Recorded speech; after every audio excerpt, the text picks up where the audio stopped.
Bismillahirrahmanirrahim. Assalamualaikum warahmatullahi wabarakatuh. Ketemu lagi dengan channel Pak Pras, yang kali ini kita akan membahas tentang tugas belajar bagi pegawai negeri sipil.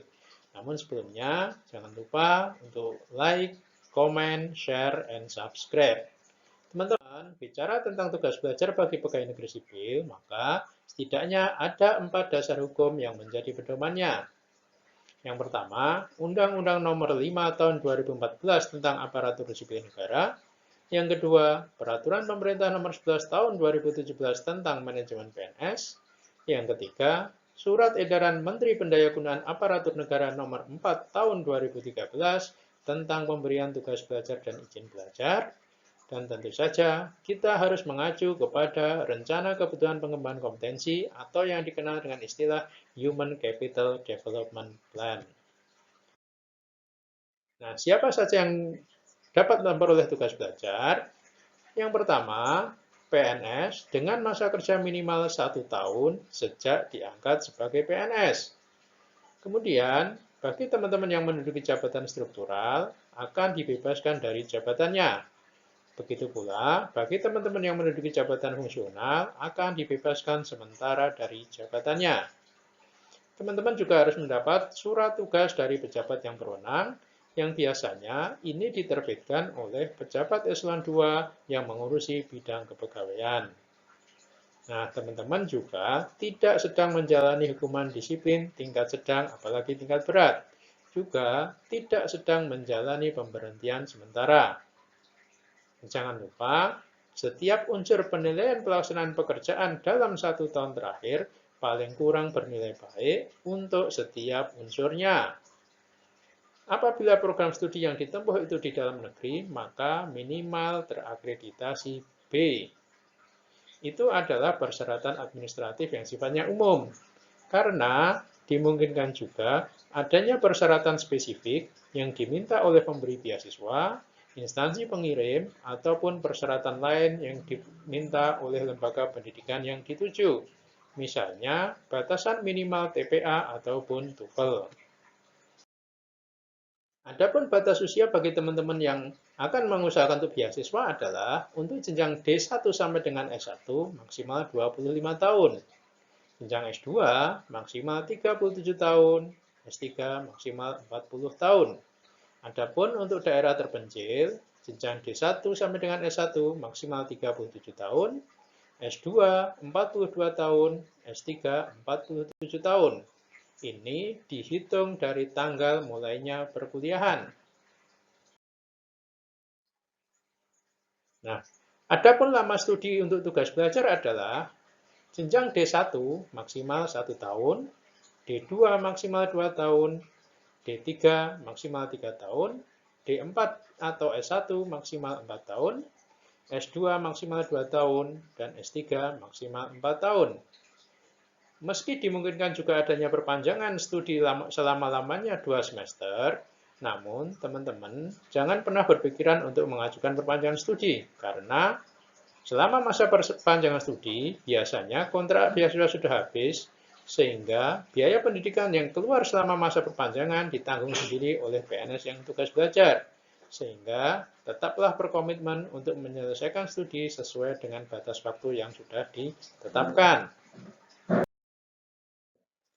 Adapun hak bagi peserta yang memperoleh tugas belajar adalah yang pertama, tetap mendapatkan gaji sebagai PNS meski tidak melaksanakan ketugasannya sebagai PNS.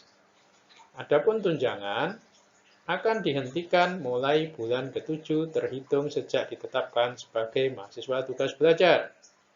Yang kedua, setiap PNS peserta tugas belajar berhak atas biaya pendidikan yang meliputi antara lain SPP, kemudian biaya hidup per bulan selama masa tugas belajar, dan juga tunjangan lain sesuai ketentuan dari pemberi beasiswa. Yang ketiga, peserta tugas belajar dapat memperoleh kenaikan pangkat penyesuaian ijazah apabila pangkatnya masih di bawah ijazah yang dimiliki setelah selesainya tugas belajar. Dan yang keempat, peserta tugas belajar berhak atas pengembangan karier.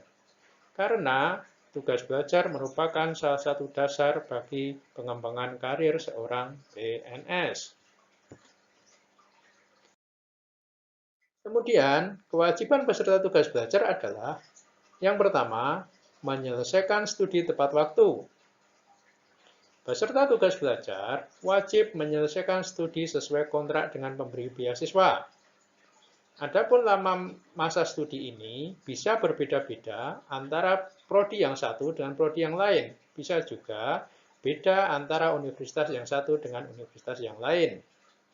Dan setelah selesai studi, maka alumni tugas belajar wajib bekerja kembali sekurang-kurangnya 2 kali masa studi di instansi pengirimnya.